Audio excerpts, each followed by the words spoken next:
What's poppin', y'all? It's your boy DeAndre Player 288, and we are back with the Squid Games, the Challenge Aftermath podcast. Where we trying to find out what's really going on inside these players' heads because a lot of things wasn't shown that y'all need to find out. And today with me, we have a gracious, amazing, adjustable, flexible, wise guest, Mr. Tom Crooks. Tom, how you doing today? I'm good. How are you? Oh, I'm excellent. How was your Thanksgiving? I did a premiere party on that Wednesday night, so Thanksgiving was very chill. Didn't do anything. I actually had pizza for dinner. Really? Pizza? Yeah. Okay. I dig it. I'm all about it. Mm-hmm. But you're gonna have to get 2 hours on the treadmill. So I noticed what you probably did after you ate that one slice of pizza. I do the treadmill every day. See. Go to Tom's page. Even found time to work out actually on the show. They had those bars. Remember, you could do the chin-ups and stuff underneath the beds? They did. See, I wasn't trying to work out too much because I didn't want to burn too many calories and I was going to be really hungry. That was me. So yeah, there weren't many calories given to us, but I was bored. Yeah, honestly, same. Well, cool. Well, so Tom, tell me, why did you decide to apply for Squid Games Challenge? I've been applying to Survivor since it started, like the very first season. I haven't missed a season, and looking back and seeing why I got cast on this show, and I can tell why I didn't get cast on those shows. First of all, I really didn't have the time to go on those shows, but I figured I'd figure it out if I ever got on. But second of all, the time wasn't right. I don't think I was in the right mindset. But when I just recently retired because I sold the company I was working for. And I was like, let me just try something I've always wanted to do. And I think just my mindset was in it this time. And so I put the audition in and I got called I think it was the same day. If not, it was the next day. It was right away. So it just, timing worked out. Meant to be. Yeah, meant to be. Hey, and I forgot to mention Mr. Tom Crooks, a.k.a. number 446. Yes. My apologies on that. We cannot forget the important number. So you apply. And the months go by, and then you finally get the call that you got on the show. And so when you get the call, and then the night when you're packing, the night before you leave, what's kind of going through your mind? I got the call a week before I was supposed to go. I know a lot of people got it earlier and everything like that, but I got it a week before. So I was like, okay, one, I better watch the show. I better watch the original show. I had never seen it. So I was like, all right, I'll watch the original show. I figure out what to pack. I mean, you can't really pack much anyway because you're not really wearing much. So I figured out to pack, and I just had to, get your life in order. You got to set up your bills to be paid, while you're gone, taking care of your pets and all that stuff. So for me, I never try and think too far ahead. I didn't think strategically. I didn't practice any games. I just was like, okay, next step is to get on that plane. While you're on the plane, next step is to get to that hotel. And then once you're in the room, you're locked in, you got nothing else to do. Then it was like, let me practice red light, green light in my room. And that was about it. You was practicing in the room, the hotel room? That short amount of space, I was practicing. I was trying to figure out, do I run forward? Do I run sideways? And I even practiced in that whole hour or two we were waiting to start. And I wound up doing nothing completely like I practiced at all. I was just running for my life. Oh. hey, look, it turned into a free for all after that first round. It was just like, all right, everything went out the window. What I thought was going to work, it ain't going to work. So it's time to switch it also, up. because there's a million bodies in front of you, so you're planning to run straight out, and there's people in front of you, so you can't. So you got to maneuver around. And one time they told you not to jump over anybody, but one time I had to jump over a dead body. Because just it was either that or I wasn't going to finish. So I just jumped right over a dead body. Hey, look, now you got to jump over the dead bodies now. Come on now. That's good. Well, before we get to red light, green light. So I just want to ask, when you walk in, so when you get up there and you get strapped up and you're walking into the red light, green light arena, what's kind of going through your mind? Actually, I think I was in awe. That doll was humongous. I don't remember it being that big, but it was humongous. And it was just was just amazing to think to be a part of that, and I know you're with 456 other people, and at the time you didn't know how many auditioned or anything like that, but just to be a part of that was just amazing. And I love competition. So for me, I was just ready. I was just ready to go. I had no idea in my head whether I was going to get eliminated in the first round or the 10th round or whatever, but I was just ready to go. It was it was definitely a big hype going into it with, the producers and whatnot and everything. They kept repeating, like, this is the biggest prize fight ever with the most people, like a million times, I feel like. So definitely you felt the excitement going, and it just, honestly, it took forever till actually beginning. But yeah, so we start going, getting your spot, boom, the music turns on, it's time to go. So as you're going, and you withhold that first long pause, and when you get to the 10-minute mark on the first pause, what are you thinking about right now? It's interesting. I had no idea. I've never heard that song before. I guess I had. I just never it never went into my head. So after the first run and you're freezing, I'm trying to remember the tune in my head so I can remember those last second, so I know when to stop. What that last second tune is. I'm not looking at her head turning. I'm listening to that song. And so that's the whole time I was thinking that the first few rounds was, let's get that song down so I can figure out when to stop and still have a little time to do my stance. But I kept screwing up my stance. Like, I kept stopping with my hands out and like bent over. Your hands out? Yeah, like, because they're in my pockets because my hands were freezing. And I see all the TikTok now. Everyone's like explaining that, it wasn't a 5-second freeze and it wasn't a 5-minute game. We all know it was a 7 to 9 hour game, and you're frozen from 15 to 30 minutes. And if you move during that time, you're out. So for me, that time you're frozen, I wasn't thinking about moving. Like, moving wasn't a problem for me. It's just like, what am I going to think about for 15 to 30 minutes? So all I'm doing is my eyes darting around. I'm just like, which direction am I going to go in? And if the person in front of me goes this way, I'm going to go this way. Like, so just a lot of thinking of strategy the whole entire time. I heard one guy say that he was singing some Queen song in his head the entire time. No, I was thinking strategy the entire time. I went crazy. That would have been torture. I probably would have got out if I had listened to Queen the whole time. No offense to Queen. I like Queen songs, Bohemian Rhapsody, all that, but the whole time, coach? You also listen to any song, like you might start like swaying or something. You got to focus. Yeah, no, definitely. It was a long time to be focused.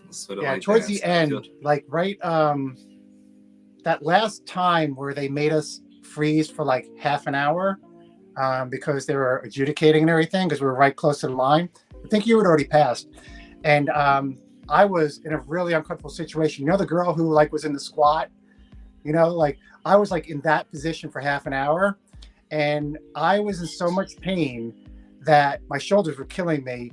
I actually felt vomit come up into my throat, and I was like about to vomit, like towards around the 25-minute mark.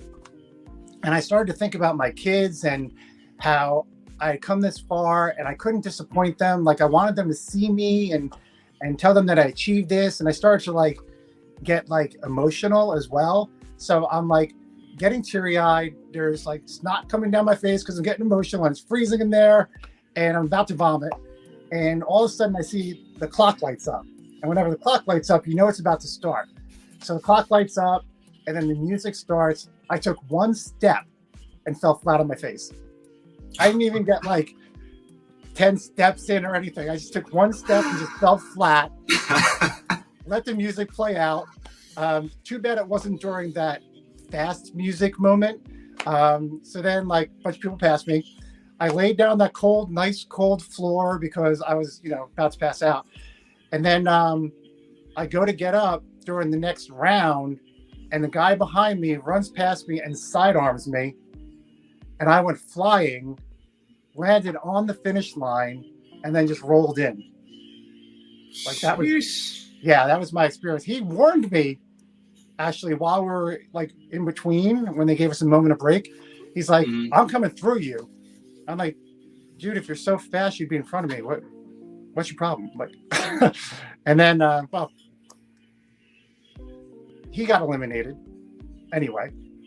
That was during the massacre that they didn't show, where they killed like 60 people who had already crossed the line. He was one of them, and I was one of them too. Like they blew my ink vest up. Wow. And I was just like, okay, they told us in the beginning of the game, you're not allowed to touch anyone else, you're not allowed to push, whatever, because that's a strategy, right? Let's get people out of the game, let's throw them off. So they said you're not allowed to do that. And so I went to the producer and I said, hey, not to complain, it is what it is, but I got not only pushed but thrown. I had this big scab on my elbow and everything. And she's like, you know what? The adjudicators already looked at everything, so sorry, you're out. And I found it really interesting to have that different perspective, because I went on that, I call it the bitter bus home, where everybody's really bitter that they got eliminated in the first round. And they were like, some of them were just nasty to the producers, or whoever those are, the PAs on the bus. They were just nasty. I mean, I know that we were hungry and there was no food on the bus and everything like that, but first time doing it with that many people, I understood. And honestly, I was just upset the way it went down, that I was just like internal on that bus and just wanted to sleep and everything. Not that I could, but I was listening to everybody and I was just like, kind of understood where they were coming from, but some people just handled it like really, really the wrong way. But you know what? The PAs were just understanding and nice about it and didn't fight back and just were like, yeah, we hear you, But, then next morning comes, I get a knock on the door from the producer and she's like, you're going back in the game, because we did review the tape and we saw what you said happened. And so like, you're back in. I know. It's just like an amazing moment. It's like, looking back, I wouldn't take it back because it's just an experience that no one else had. And so it was really cool. And then I come downstairs and my two number buddies, Brooklyn and Chapman, you know them, 444 and 445, they were like, we're down here, we're about to board the bus, and they call your number out. And we're like, Tom's in his room. And so then that's when the producer went up and got me. Like, they just assumed I knew that I was back in without even just telling me. Wow. So it was cool. I got back at the bus, got to red light, green light. I'm sorry, got back to the dorms, and I'll give it over to you from there. Hey, you did the whole thing. I appreciate that. That's amazing. I mean, from that feeling of going home, like you're going to sleep thinking like, okay, my time's up, to switching it over, it must have been like a whirlwind. I mean, you probably felt like something else coming up your stomach. Yeah, it was a range of emotions. I barely slept that night. My suitcase was in my room, but it had the lock on it, but I broke that lock because I wanted my pajamas. If I'm going to be depressed, I want pajamas. Hey, look now. When she knocked on the door the next morning, the first thing she said was, did you get your phone? Because they want to know if you called home. And I'm like, no, they didn't get my phone or my computer. And she's like, what about your outfit? And I'm like, well, my outfit has black ink all over it. So they got me a new one, which is cool. So I was just happy to be back in. And, I was actually impressed that they took the time to review the tape and to let me back in. I mean, they didn't have to do that, so.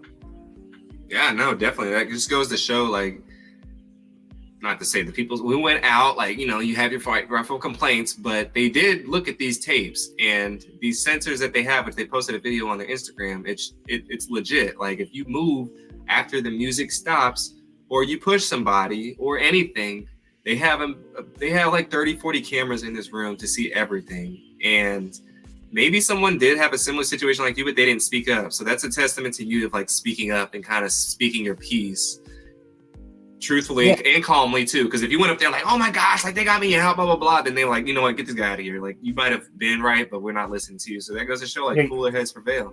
Yeah, you're right. I mean, in my younger days, I would have been heated about it. And, you learn as you get a little bit older. I was really calm about it. And I was just like, look, I just wanted to tell you what happened. And, if there's any chance you can just look at the tape and see, that kind of thing. And she just kept on saying, sorry. And I was just like, all right, well, I tried. And that's when I got on the bus and hey, it all worked out. And you're right. Like, the honey worked rather than being all angry, loser, so when I finally did go out, spoiler.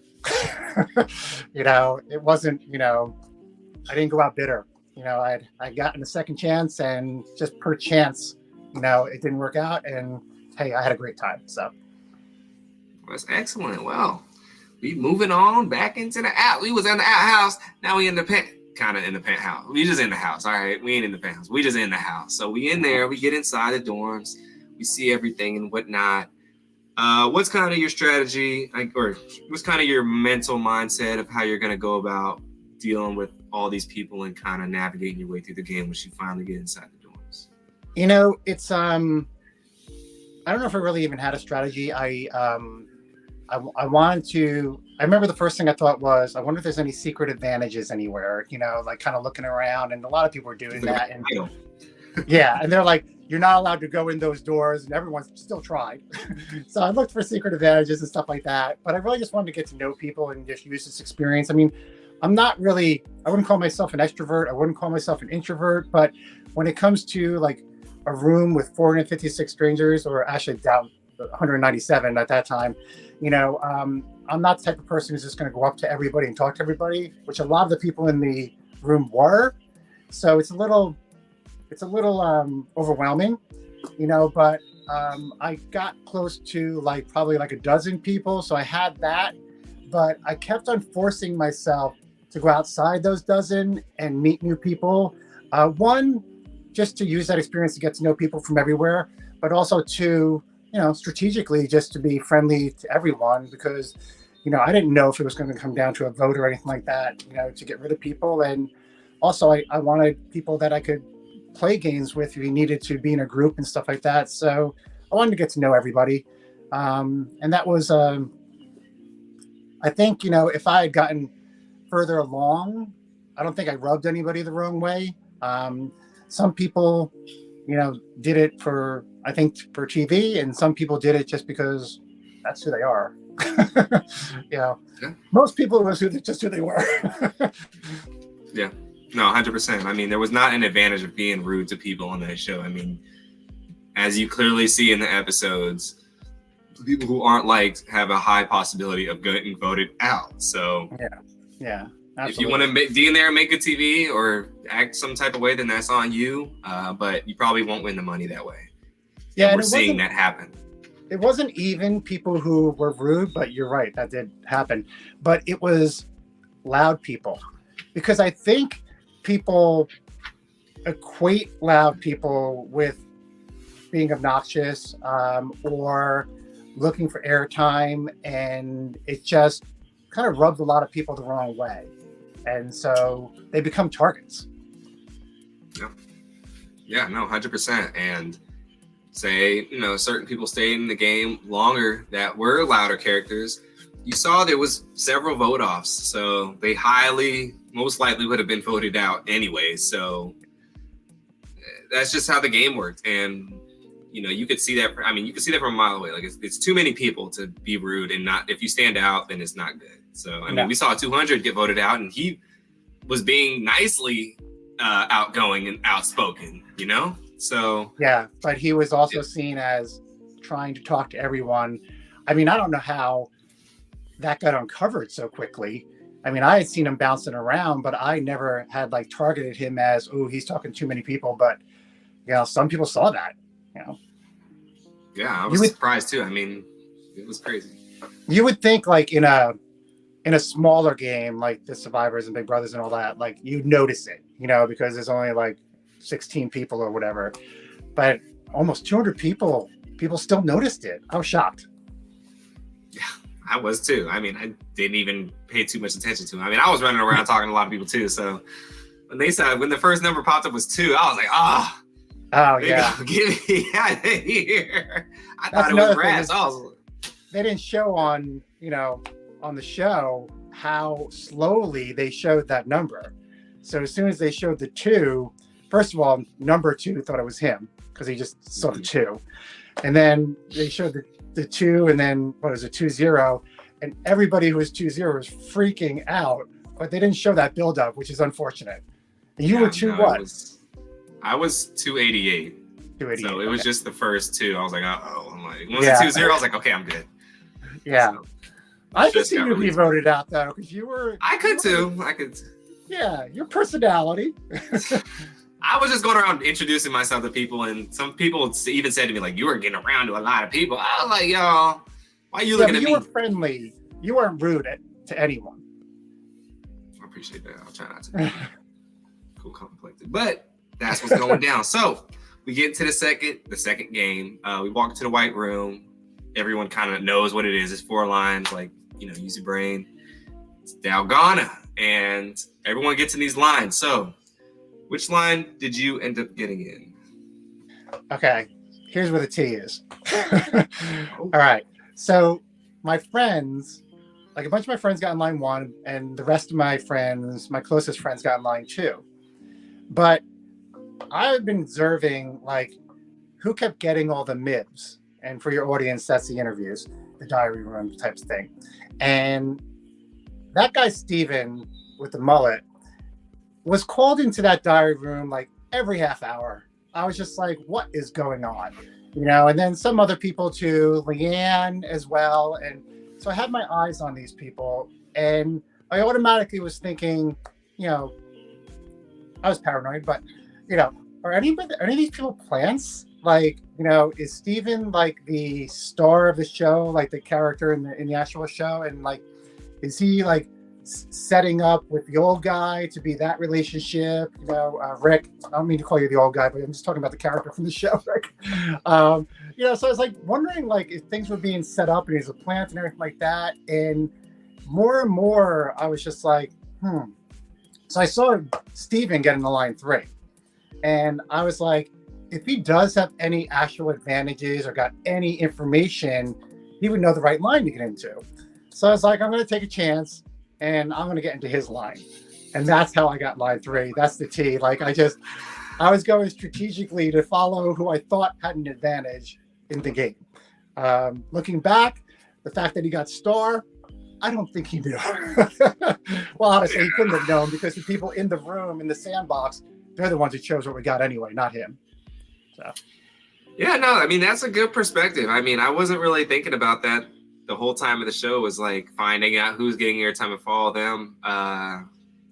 But it's important to be observant. You were way more observant than I was. So, props to you. I was just trying to talk to people. But yeah, I mean, those little things, if you catch on to those things, you might be able to land yourself in the right spot. Like, even following Leanne and Trey around, because I mean, they're the stars of the show. And looking back, maybe I should have used my brain, like, oh, mother, son, I need to follow these people. But I wasn't thinking in that aspect of oh, this is the storyline that it's going to be. I don't think anyone's really thinking that too much.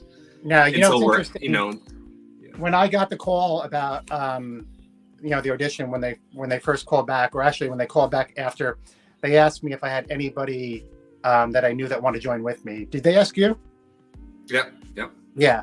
And I was like, I thought to myself, once I got on the show, like my son, I was like, what if I had asked my son, or I have twin sons. Like, what if I had asked both my sons? Like, probably would have gotten a lot of more airtime, or any airtime really, because they're looking for that. And unfortunately my kids, they just were too busy to do it. But, props to them for doing it. Were people jealous of the airtime that other people got? Of course. Was I? Yeah, I was somewhat jealous, but I wouldn't take it away from certain people like Leanne. Leanne and Trey, they're sweethearts. Did they play strategically, and would they have played a little dirty? Sure, why not? But I still, as people, I like them. I'm happy for the airtime they got. So, props to them. Yeah, no, definitely great people. And I got along great with Leanne, because she's from Missouri too, with same hometown and whatnot. So that was an easy bond with her. I knew I had somebody in my corner with her, and I met Trey as well. We didn't talk as much, but definitely he's a good dude as well. I can attest to that. Yeah. And so, if you're going to give someone any airtime to anyone, give it to them. So I stand by that. But we find out you were in this. Once all this stuff goes down at the beginning, we find out that you land star. So how you feeling about the star? I was worried, and I yelled. I like walked over to Brooklyn, who was in Triangle, and she's like, all worried about me, and I'm like, Brooklyn, whatever's meant to be is meant to be. But you know what? I'm gonna see you on the other side of this. So like, we'll see each other in the dorm, and I had no idea, honestly. I was worried, but I never practiced, so I actually honestly had no idea how difficult it was going to be. I just thought there's so many points on a star that it looked difficult. So I was concerned. What made it worse, and again, they don't show this on the show, is circle. The easiest one goes first. So they don't wait at all. They go first. Then triangle, then star, then umbrella. And those poor umbrella people had to wait like 5-6 hours waiting, freaking out for 6 hours to go to take their turn. And so like we waited like 4 hours, and you build up like this anxiety inside you so that when you get in there, your hands are shaking and everything like that. But I once I get into the game, I'm very focused. I remember being in Star, and they broke us up into 2 groups in the sand. And on camera, they only showed the first group on the show. They didn't even show my group do it. But when it came to my group to do it, within the first second, they said someone got eliminated. And I was like, holy shit. That quick? That quick. And I think that just freaked everybody out. I think everybody at that point slowed down, was like, oh shit. And everybody talked about during the time that we were sitting in the sand waiting to start, they're all building spit in their mouth, biting. Someone said, bite your tongue, build all the spit in your mouth and then pull it in there. And on the show, I saw some people had like a pool of spit in their tin. And all I did was spit in my tin, and then I spread it out in the shape of the star, and then I put the star in. And then that was all I did. I didn't even lick the cookie. Like I saw everybody on the show, like, I never licked the cookie. I ate it after, but I never licked the cookie. But before I get to me, I'm watching the first half go, and I'm watching the guy who ultimately finished first, and it took him a while, but he finished first. And then I looked up. They said he passed, and then I looked up, and other people were gone. Like, I didn't hear them pass, and if you don't pass, you die. But other people were gone. And I was just like, all right, that's weird. Maybe they didn't announce the number, or maybe they were waiting to be adjudicated outside, but it just seemed funny to me. I don't want to get in trouble, but it seemed fishy. And then, I'm sure you saw the tea about the cookie online as well, So anyway, I sat down to do Star, and I didn't know, should I lay on my belly? Should I sit, cross my legs? Should I build a tower of sand? Like that's going through your head. And then they say start. I pick up my pin, drop it, can't find it. So I'm like trying to find my pin to get the cookie out, to like wet it, blah, blah, blah. So then I spit on the cookie and use the pin to just put the spit in the entire caramel space, right?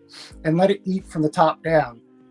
I will tell you, like, as soon as I stuck the pin in, it hit tin. Did that happen to you? Did you hit tin right away? I mean, I was in the second line, so I did not do a shade, and because we could not figure out a decision. Oh shit! Oh, I'm so sorry. No, you're fine. You're fine. You're fine. This ain't about me. I got you, wall puncher. Yes. Anyway, I scraped as soon as I stuck it through. I scraped. I hit tin, so I got right through the caramel, through the spit on the both sides, on the lines. But when you got to the corners of the star, that's where it was thick caramel. So you had to be really careful about that. But I finished in 3 minutes, and I was out of there. I was the first one done. I ran out of there. The adjudicator is like, yeah, you passed. And then they made me just stand in a corner by myself waiting. And then I remember, I can't even remember her name, but one of the girls came out, and she's like, you finished in under 3 minutes. And I was like, I never looked at the clock. I never looked at anyone else.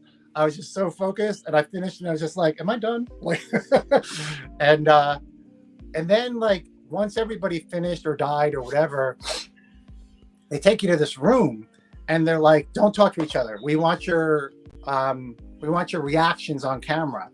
And it's like, okay, our reactions an hour later.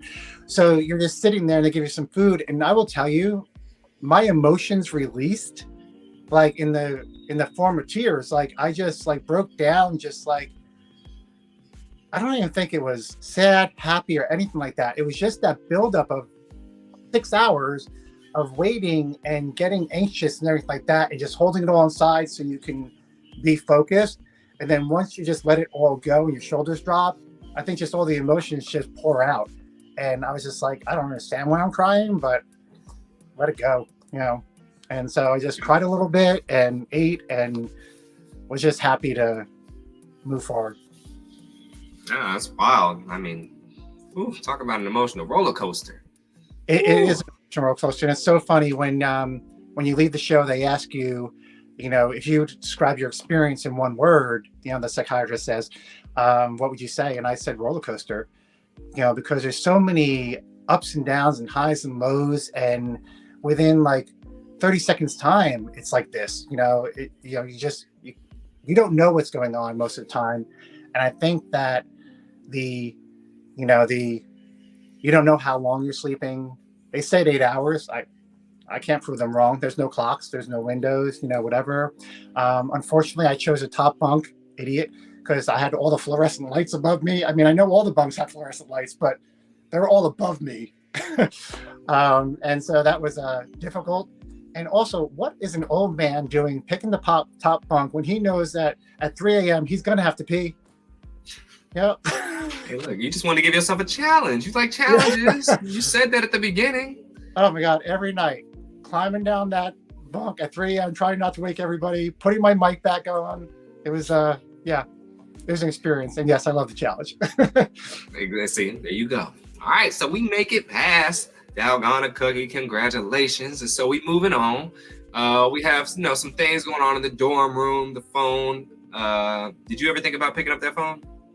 No, I didn't. I mean, I know the food was sparse, but I've watched too many of these shows to know, like, it's just not worth it. I mean, yeah, I mean, there's a chance of an advantage. I didn't care about the food advantages. I couldn't eat any of that crap anyway. But I didn't care about any of the food advantages. And also to take that chance to get an advantage to vote someone off. So, like, I'm going to take a chance of losing my game to ruin one other person's game? No. If it was an advantage of, like, you know, in the next round, you're just going to pass, or you're going to get a nice advantage in the next round for yourself, then yeah, I take that chance. But there's no way I'm going to take that chance. And for anybody to, I mean, come on. Pizza, and they didn't show the other ones, but burger, I'm sorry, they showed the burger. They didn't show the pizza, the donuts. And then the fourth time, you've already been through a burger, pizza, and donuts. The guy thinks it's going to be an advantage. Like, you don't think a negative is going to come out of it? When he picked up that phone, I hid so far away. I wasn't out there, like, looking to see what's going on. I was like, I don't want him to see my number. I'm hiding my number. Yeah, I had no idea what was going on, but you saw Figgy run away. Like, I ran away too. I was just like, I am not staying near there. You know, I was upset when I got back from Dalgona, because when I walked in alone because I had to pee, so they let me go in.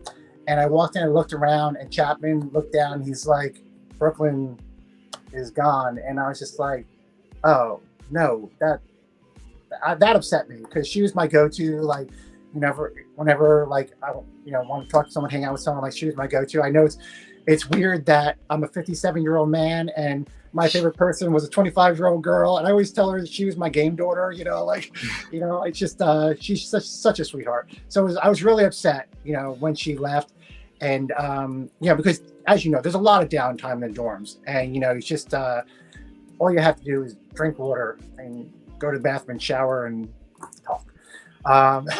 So when they do those intermittent things like the phone and stuff like that, that's like the only excitement we get. So I was happy to see it, but I was happy to see other people take their chances with it. And honestly, when it came down to it, and he was the one eliminated, that was the first time that people were not upset. You know, Yeah. for good reason. And I'm not giving any more limelight to that or even mention the number. Yeah, who? What number? What number? Yeah, that person. Yeah. Well, RIP to that number. He is gone and no longer with us, but hope he had fun. So we move on to the next day. You go to sleep, wake up. Now it is time for the next challenge. And so we walk into the white room. We see 8 lines. Everyone's preparing and thinking, tug of war, tug of war. It's got to be tug of war. And we get that tug of war lines. And so when you get in there, how are you deciding how to pick your line? You know, I'm just sticking with my friends. You know, I'm not, I thought about it, what had happened in Cookie. And I thought to myself, what had happened if I had passed, you know, they had all got umbrella and I had gotten in and they all died. Like, that would suck. So I decided that, you know, I was going to survive or die with my friends, you know, and that's not what happened. But I stayed in the line with them. There were stronger lines. I was supposedly in the Gongbu gang when it started, but not really. But I was really? Like, I'm not going to. Well, like, I was part of that conversation. You can see in the show, I was part of the conversation when they created it, but I wasn't really in it. I was just trying to kind of figure out what was going on, trying to befriend people and, you know, not be targeted and stuff like that. And I wasn't really a fan of the Gongbu gang, some of them anyway. So I wasn't going to go to them. Yeah, I'm spilling all the tea. So we need it. Come on now. so I went with my friends. You know, I went with, you know, the surviving twin, the twins, and, you know, Chapman and Keys, and, you know, that group, and Jessica, and, you know, our group was, we weren't the strongest, you know, but we definitely weren't the weakest. And when they did the randomness of who you're matched up with, you know, we wound up having to go against a lot. I think it was the eighth line, which was, no offense to women, but all women and a couple of guys. And we thought it was tug of war. And we thought, well, you know, we have the strength and, you know, we're going to do well. And we had our strategy, you know, that all the time you're waiting, going in for strategy for tug of war. And we're like, yes, we're advancing. And comes down to, can I curse on here? Yeah, of course. Say what you need to say. Fucking warships. I was so fucking pissed we walked in there.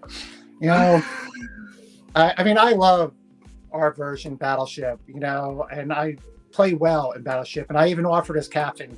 But of course, in my line, I get like some Mensa girl, you know, who offers up to be captain, and she's a very good speaker, and, you know, I really can't argue with her. She had some great points, and she wound up doing really well too. So B, I think is her name.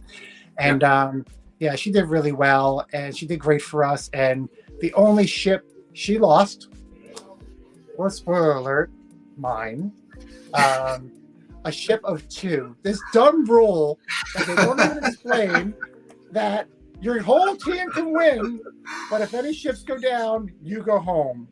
So all these people I stuck in that line with, they all went through, and sadly, Jessica and I went home.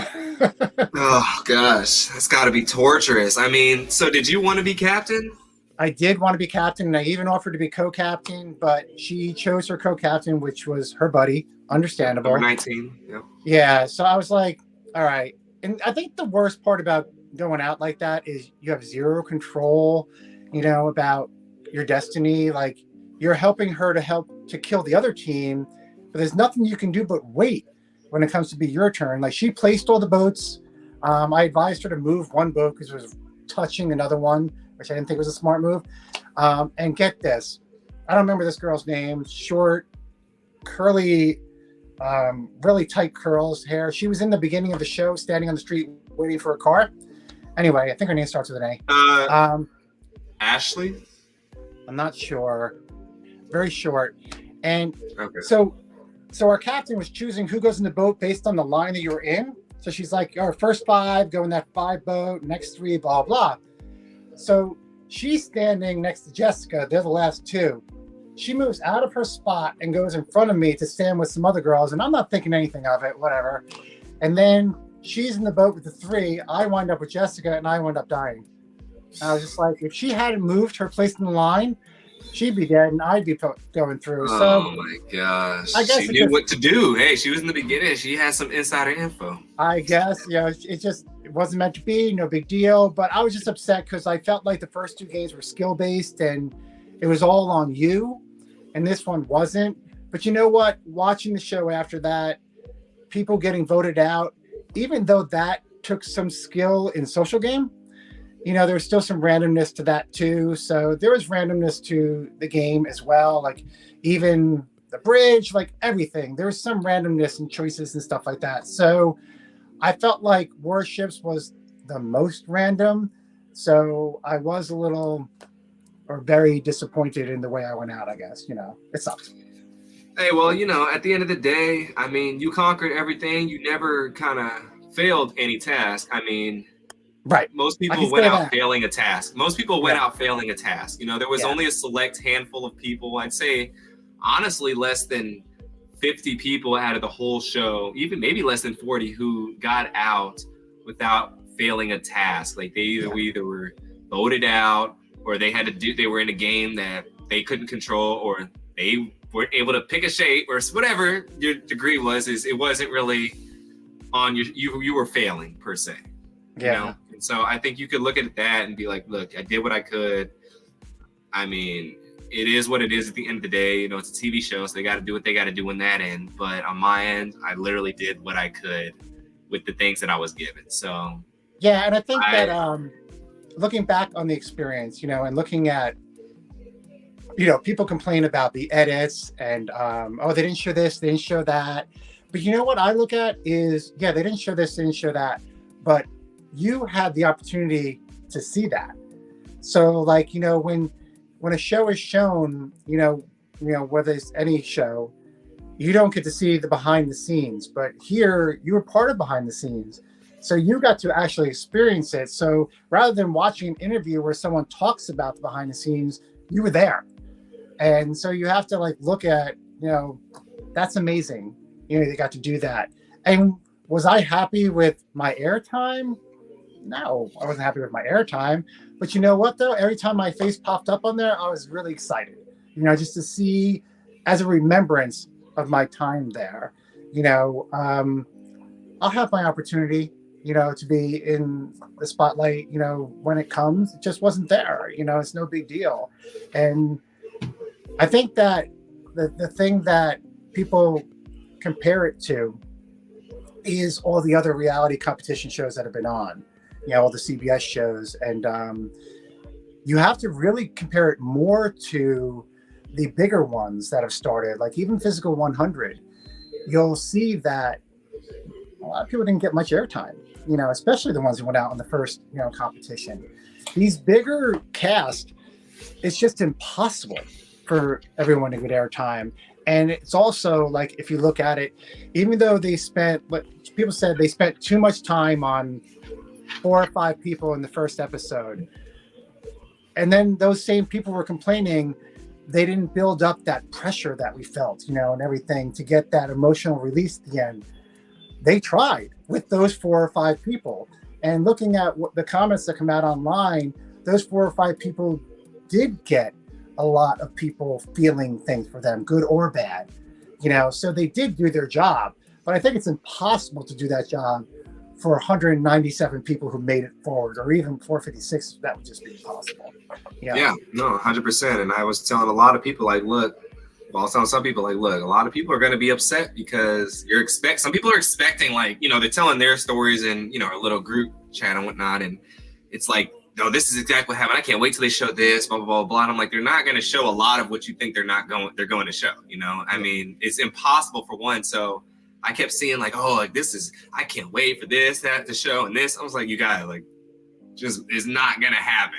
In my head, I'm just I watch a lot of these shows and it's just not going to happen. I mean, I want to start a podcast because I listen to a lot of podcasts and I hear all the stuff that happens that they did not show. And apparently they don't show the best stuff according to a lot of these people. And I'm like, you guys, just get your expectations down. I have my expectations low. I was thinking look, they're going to show me in getting eliminated, the way I got out.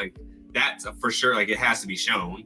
but maybe they edit my whole person thing out. Maybe they could have done that if they really wanted to. I mean, ultimately, it would have been silly to do that, but they could have did that. And so I was like, they might not show me at all. I know I did what I did, and that's what it was. So I think that's the best way to go in any situation. Not expect something. I mean, you were unlucky the way you went out, obviously, because a lot of it wasn't due to skill. But you were lucky at the same time because it is hard to cut that out. And so you do get the focus. I was disappointed that, in red light, green light, when I was frozen, the cameras came right up to my face and they were videotaping me for a while and everything like that. And also getting blown up and then getting back into the game, I was like, oh, maybe they'll shed light. So I had some thoughts. I saw myself in red light, green light, but they never showed that whole massacre, everyone crossing the line and everything. I thought they were. You would think they would, but no, they didn't. And then like Cookie, they didn't show my group at all. And being the first one to finish it, I'm like, oh, they'll show me first one finishing it. No, it didn't happen. And then in Warships, they showed us go down, like our boat. I actually haven't seen it yet. It's episode 3, but I'm told all my friends wrote me and they're like, oh, you advanced in Warships. And I'm like, no, I didn't. Like they didn't even show that we had gotten eliminated, And so like I was disappointed that they didn't show what happened to me each time. My friends were just like, saw you in the dorm, so I figured you won. Like I figured you passed. Like I'm like, yeah, I saw me in the dorm too. So I was disappointed by that, but it is what it is, But I'm only looking at the positive to it, and I'm hoping that I take this experience and I'd like to do more, and not more for more airtime. But if I look back and I tried to tell myself, enjoy the moment while it's happening. And I really enjoyed the time in the dorms and everything like that. But when I was in the game, I was so focused and everything like that, that sometimes I forgot to enjoy it. And so I want to learn from that and try it again and, do better at actually enjoying the competition, during, and not so focused on getting through it, Yeah. 100%. I mean, at the end of the day, it's a TV show, and if you show a little bit of joy or something like that, then you got to think about that too. That's true too. But 100%. Your words hit home, and definitely, it's more enjoy what you're doing in the actual moment instead of kind of being too dialed in on the task at hand. It's a fine balance, and it's very hard to get to that point. Not to put a light on, it's very difficult, but we all can practice in doing that. Yeah, I think if you look at like the introduction of cell phones, I think that, people forget to enjoy the moment. They're too busy filming it or taking pictures and stuff. And it's like, you're not actually enjoying the moment. So that's something that was unique about this experience is we're in those dorms with no cell phones, no phones at all and no clock, no nothing. So all we had to do was, talk to each other. So that was able to like really let us enjoy the experience because we had no distractions. So that was really a cool moment. Yeah, 100%. Well, sadly, our friend Tom is exiled from the house. He has to pack his things and get the hell out. I don't know where he's going to go, but he got to go somewhere else. So your journey ends here. But so one of the last questions I'll ask you is when you get home off the plane and you settle back, how are you feeling when you get back home? That's a good question. Being like retired, I was like, what's next? And I had always wanted to be an actor when I was a kid, and I had done some acting when I was in my 20s. And then I left acting, went into finance just because I kind of like numbers kind of came easy to me, and I didn't have money, so I couldn't be like a struggling artist. I didn't have the money to do that.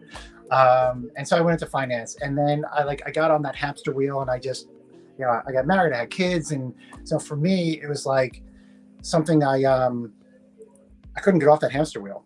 I just financially couldn't. So finally, when I, retired and everything like that, I was like, and I had a non-compete for a year because I sold the company. I was like, I'm going to just do something I enjoy. And that's when I got into acting, and the show came first, Squid Games came first. And then when I came back, I was like, let's get myself set up to do what I want to do. And that's when I started doing some background acting. I've done a few short films and some commercials and stuff, and I'm really enjoying it. And I came back, and my partner was here with the dogs, and so I got to see the dogs again, and my partner. And I know that's going to be confusing for some of the podcasts because I talked about my wife and kids, but I did come out to my wife when I was 39, and I'm going to say I'm now gay, but I don't know what the hell I am, but I'm with a guy. You Tom. Yeah, I'm Tom. But you know what? My ex-wife was at my premiere party with my kids and everything like that. We're all good, and that's life, and it happens. But yes, I am who I am. Well, that's beautiful, man. I love that. I'm happy being back, and now that the show is out and everything, and we have that WhatsApp group and we're all talking about it and everything. That's kind of exciting too, to see it all come to fruition. I can't wait to see what happens. I've heard bits and pieces, but I don't know how they're going to edit it and how they're going to twist it and everything like that. And so I'm excited to see what happens, and I'm very excited for the winner, because I have an inkling on who those final three are, and I'm happy for all three. So we spoil a verse here. I won't say a word, but you know what? Good people. Yeah, no, definitely. I'm hoping whoever the winner is, they give them the option to split the $4.56 million into $10,000 for every contestant. And I'm praying. I still have hope for this. Yeah. I'm like, something in me is just like, they might split the money. So I know it would have been nice to have like second, third place got something, but that's the way the cookie crumbles. That's the way the game is, we saw it, and in the real show, only one person survives, so only one person gets the money. But yeah, well, Tom, I really appreciate you coming on here. This was excellent. Loving to have you on as a guest, loving to have you as a friend, be able to hang out a few weeks back too. That was excellent. Yeah, hope we get to do it again soon. Absolutely. And yeah, this was good. You spread some good word. Is there any parting words you want to have for the people before you get out of here? One thing I didn't say is it a little bit reminded me of being back in high school, with the cliques and everything like that. And it's like everyone says, if you could go back to high school, but knowing what you know now, that's what I felt like. I was back in high school, but I know what I know now. And so I didn't feel like I was back in high school and had to do or whatever. I was able to navigate it as an older person better than I did back in high school. So that was a kind of a cool experience, kind of going back to high school. And I enjoyed it. And I was happy to see that some older folks made it pretty far, and that the game wasn't tailored completely towards the physically strong or even just the mentally strong. You really needed a mix, and I was happy to see that. Hey, me too. I just want a fair game and let a good person win. That's all I ask. Not saying anybody that was bad, but some people's hearts shine a little more than others. Is all I'm going to say on that. I agree. I'll leave it at that. Great way to say it. I can't wait to hang out again, DeAndre. Exactly. Well, till next time, peace and blessings, and I bid you adieu. Okay. See you later.